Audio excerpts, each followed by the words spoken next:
ചൂരൽമല. ചൂരൽമലയിൽ വില്ലേജിൻ്റെ അടുത്ത്. വില്ലേജിൻ്റെ അടുത്താണ് എൻ്റെ വീട് സ്ഥലമുള്ളത്.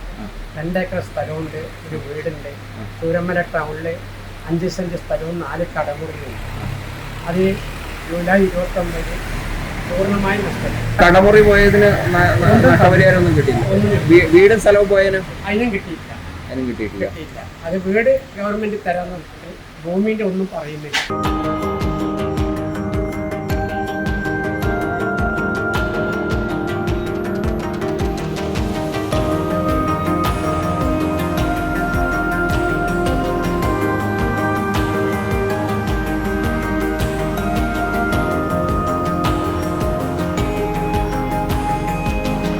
സ്കൂള് പൂർണ്ണമായും നമുക്ക് പിന്നെ അങ്ങോട്ടൊരു പഠനം തുടരാൻ പറ്റാത്ത രീതിയിലേക്ക് ആയിപ്പോയായിരുന്നു.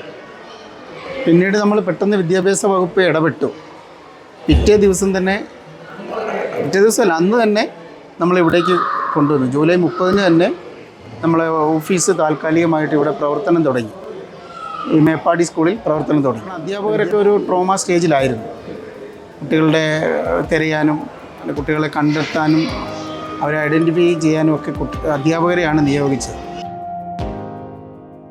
വെള്ളരി മലയുടെ താഴ്വാരത്തൊരു വിദ്യാലയമുണ്ടേ, പുന്നപ്പുഴയുടെ ഓരം ചേർന്നൊരു പള്ളിക്കുടമുണ്ടേ, കോടമഞ്ഞിൽ അണിഞ്ഞൊരുങ്ങി നിറഞ്ഞു നിൽക്കുന്നേ, നാടിനുയിരായ അറിവിൻ മധുരം പകർന്നു നൽകാനായി, ഈ നാടിനുയിരായ അറിവിൻ മധുരം പകർന്നു നൽകാനായി.